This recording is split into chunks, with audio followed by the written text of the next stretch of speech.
Hello, it's Eicca And I'm Paavo. from Apocalyptica, and we are visiting here at LINEA ROCK at Radio Lombardia.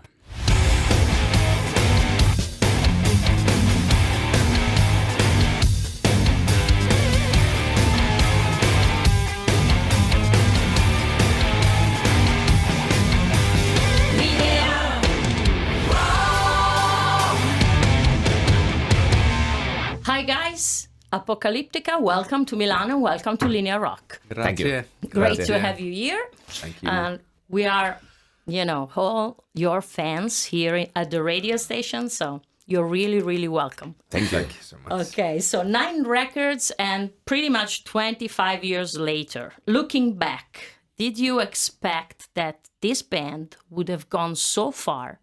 Was it in the plans?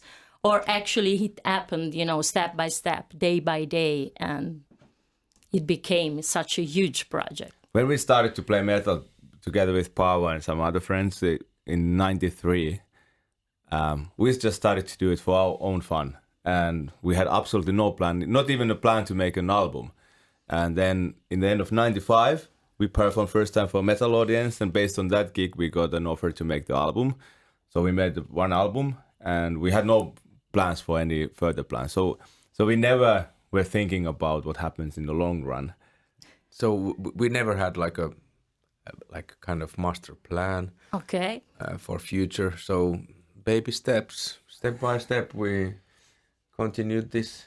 But the start was so surprising even for us that we couldn't expect the success we got from the beginning. And what you do is so cool and so magic that maybe a little bit you could expect. Not really, because for us it was just the most natural thing to do. We play cellos and we love heavy metal, so let's play heavy metal with cellos. For us it wasn't something so revolutionary that it turned out. But maybe that's a secret of this success, that it was really spontaneous and honest, and we didn't have any kind of aims to when the first album was ready and it was released, we were thinking if we sell 1,000 CDs, that's great. Okay. Yes.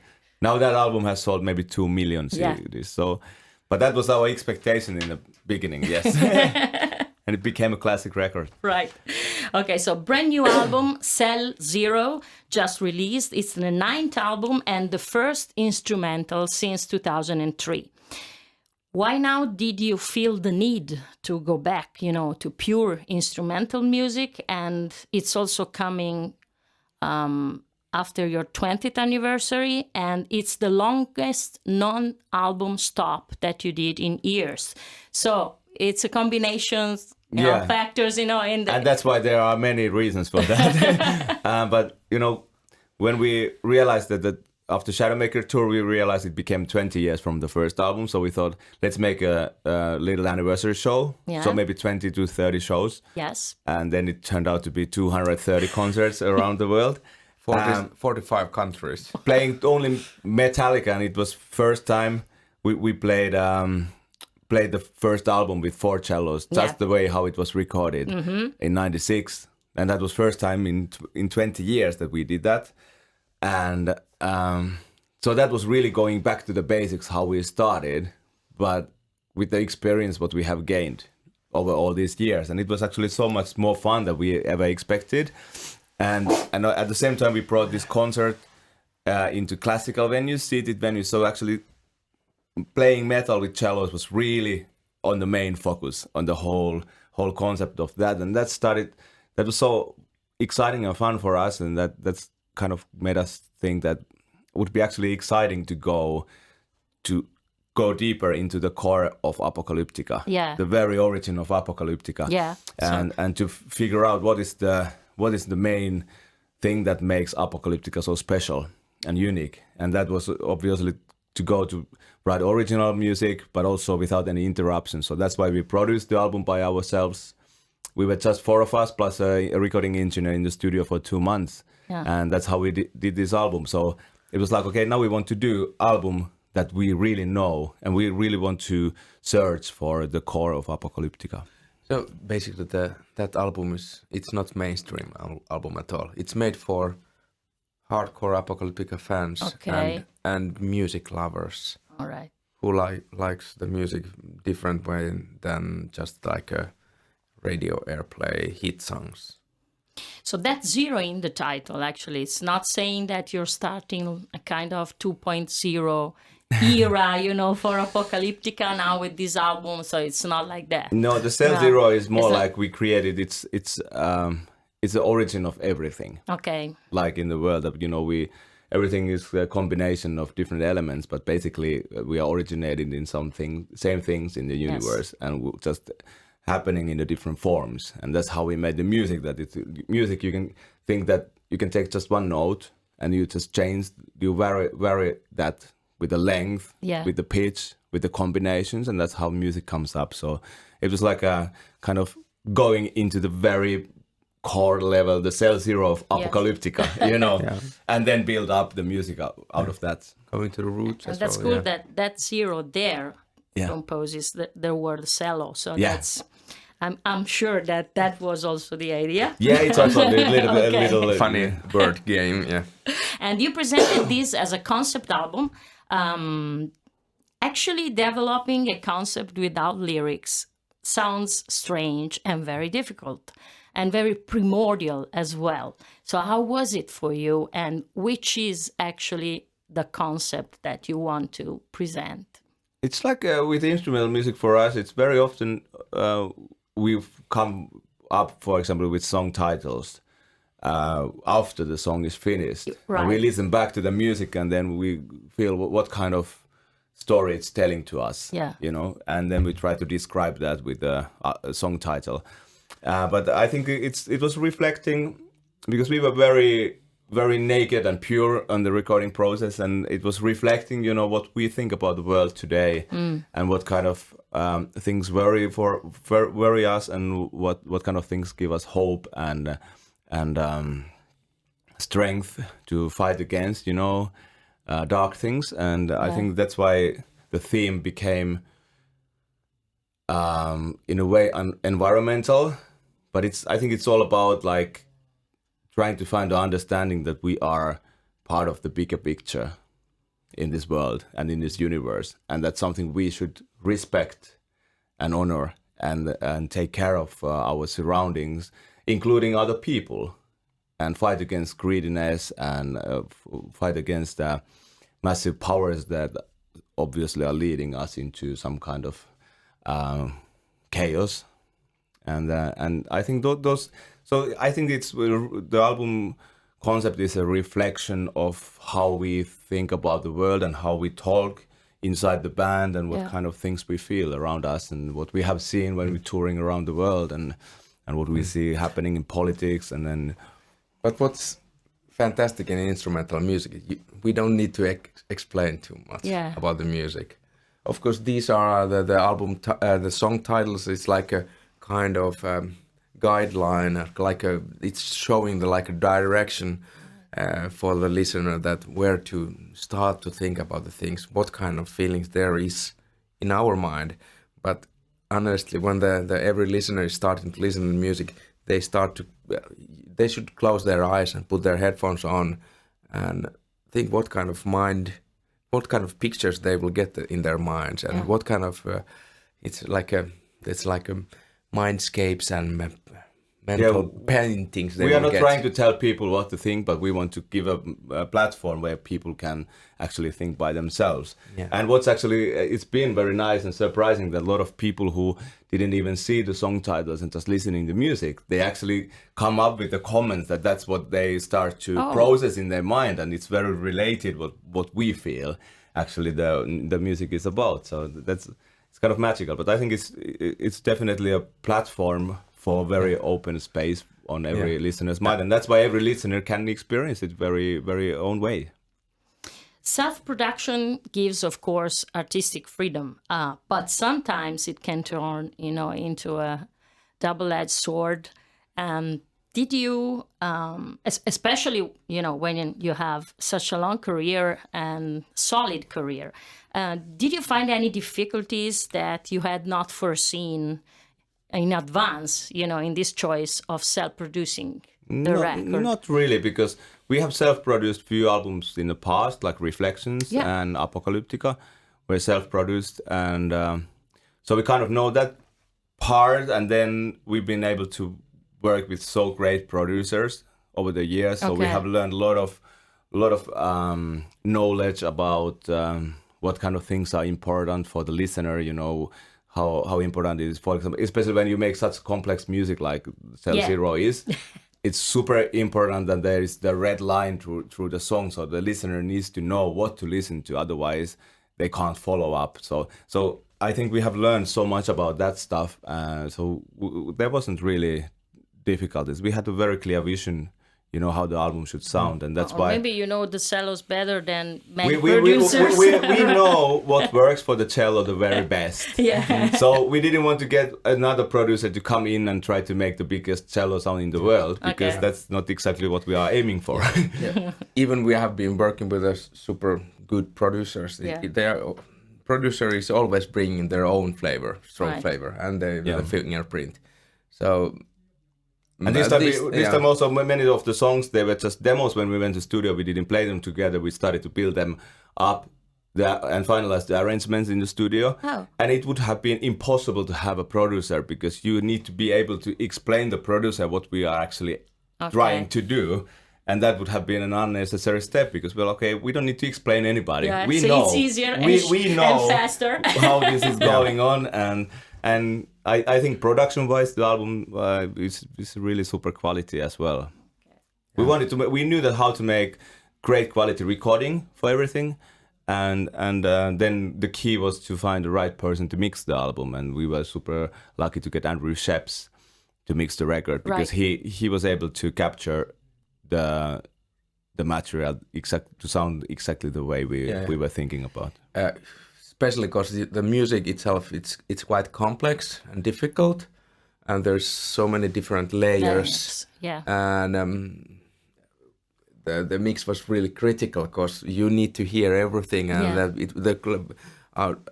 the audio, the clearance need to be. You need to be. Everything should be hearable. There's different layers. Like, you know, when you listen it first time, you need to hear the most important key elements.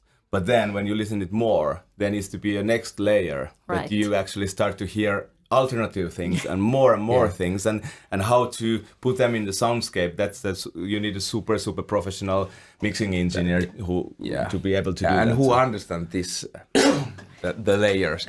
Well, Sheps, he's a musician himself, and so he really musical, and he understands these kind of things. So you are a very particular band indeed. How difficult and challenging is to manage your shows in situations, you know, like festivals, or when you're opening for other bands, like tonight for Sabaton? Is it more difficult since, you know, you have a different kind of approach, different kind of sound, you have huge instruments, so...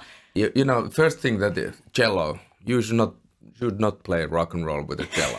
That's the thing, like don't try that at home kind of thing. That's for sure. So mission impossible. And it's, but you accomplished. Of course, it's a big. But we are Finnish and stupid. We were stupid enough not to give up. But it's like being an opening band or support for Sabaton, for example. Now it means that most of the people in the hall, they have bought a ticket to see Sabaton.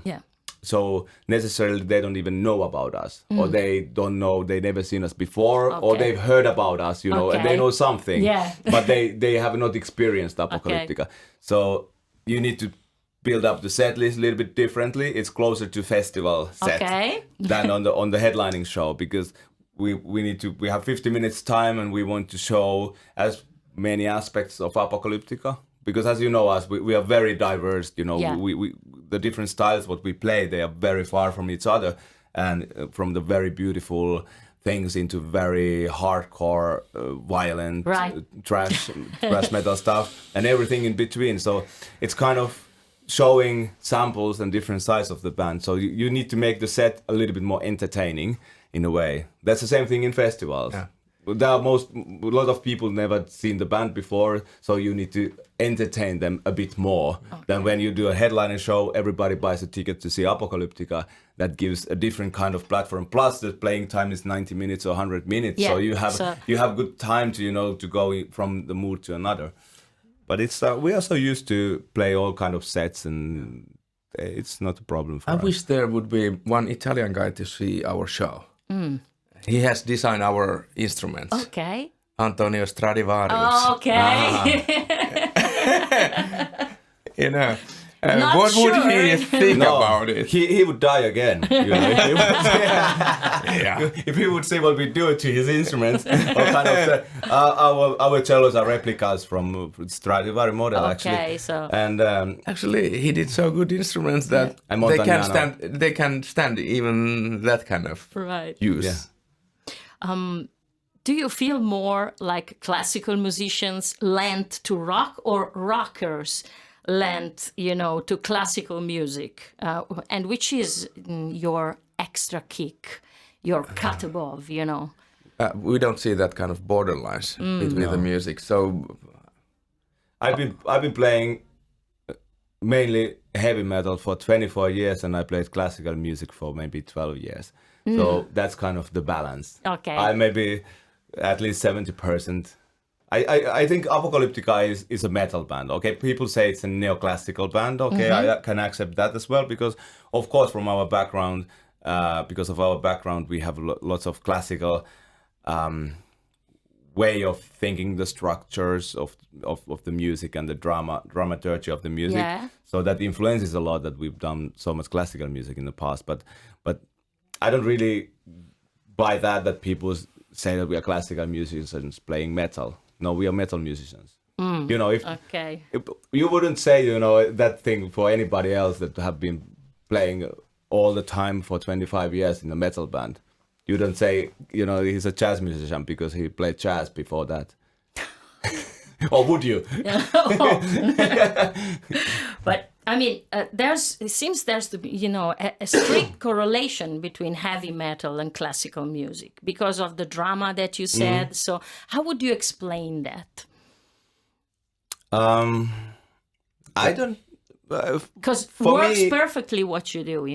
It's. I think more like it's impossible to say classical music as a one thing, because classical music has been written over 5 centuries, and there are endless amount of different kind of styles in classical music. Yeah. So it's kind of the comparison is a bit difficult. So are you comparing to Mozart or are you comparing to Stravinsky?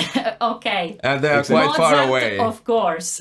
Yeah. Mozart, of course. But Mozart and metal doesn't have too much in common. Okay, sometimes metal, the chords are kind of equally simple too. But of course then there are this orchestral metal and certain metal that has this kind of same kind of approach that some big late romantic composers had, like Wagner or Mahler or these kind of things, or then some more modern 20th century composers like Shostakovich or Prokofiev. They have some of their music has the same kind of energy than darkness and rhythmical elements, the thrash metal in 80s or 90s.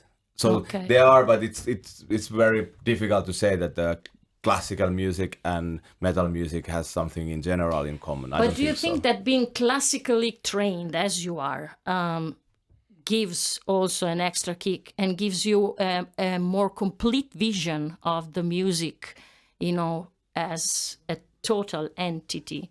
And do you think you are actually you are more musicians than maybe simply rockers or metallers that play guitar? I don't think so. No, you don't feel that. Yeah, but always the education and the civilization helps. Yeah. When you do the cultural things.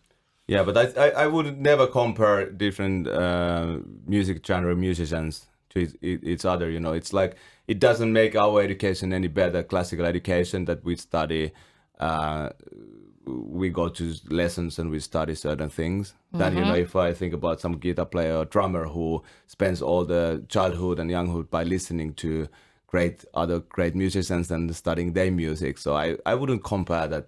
I think it's old school elitistic approach to think that classical music education is somehow makes better people than people who study by themselves, punk rock. Many classical musicians, they should know better their rock music They roots. very often think that they are something higher than other musicians, but whenever we have connected classical musicians with rock musicians, the classical musicians, they're blown away how passionate the rock musicians can be, and how skillful they can be, and how talented and how they can modify their playing into different situations and how musical they are. It has nothing to do with how musical you are, whether you're a classical musician or making electronic music. You can be equally musical playing, being Avicii, or somebody who plays as a soloist of orchestra. If you two were in a typical, rock band or heavy metal band, what instrument would you play, each of you? And do you actually play any other instruments apart the cellos? I could be drummer. I play drums. Okay. I'm not the greatest drummer because I never practice, but I can play drums. I like that, but I also would like to. If I could learn guitar, I probably could be guitar player. I would be a roadie. Actually, about that, I was thinking about that because you need very special roadies on the road because they have to know different things that usual roadies. Is it difficult to find people that work with you? Or no, we don't need anything more special than the guitar techs. Oh, really? Oh, okay. No, not really. It's like they know how to manage the cells. The thing is that the instrument doesn't need so much maintenance. The main thing is that the gear what we use, the amps and pedals and all that stuff, and we use same stuff as the guitarists do. Okay. So it's it's not that complex. All right. About Sabaton, of course, you had a collaboration with them. Are they friends? I mean, it seems to be, Yeah, we've become good friends. Yeah. Okay. Yeah, they're really nice guys. Actually, we started like. Per, who is the bass player and the manager of the band, one of the formers, he came to see our show in Spain maybe 2 years ago and introduced the idea that they would like to do this kind of tour and to get us involved, but not only to do tour, to do other things around. And that's why we started last spring. We made this Fields of Verdun, right? The version of their first single. Before the actual single. This is a super cool idea in my opinion.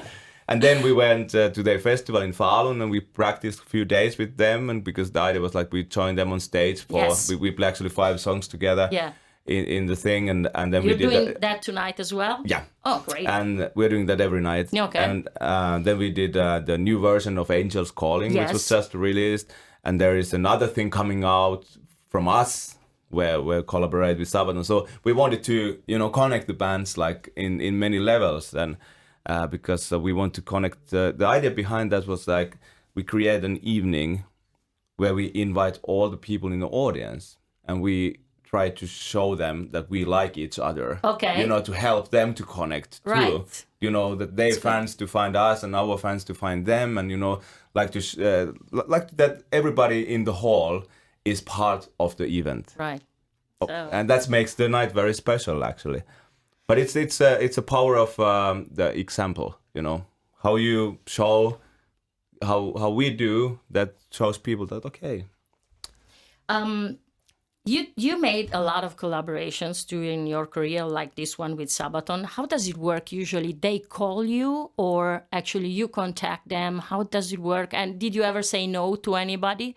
Or it's just like, let's do it and you go and do whatever happens. There's always different ways how we approach and how the things start to happen. There's always much more talks than actually will happen. And that's always usually because of lack of time or bad timing, that the time schedule doesn't match together. So if we are talking about our size bands, we have like a schedule for next 2 years or some plans, and same thing for example Sabaton. They have a plan for next 3 years. Yeah. So how to fit all the schedules together? That's why Per came to meet us 2 years ago to be on the road today with us. That's So there's been many times we talked with different singers, for example, it would be great to do something, and it might take 5 to 10 years, and then the song and the timing is right, and then we do it. So it's a different approach every time. Sometimes we need a singer for a song, and then we are trying to find singers.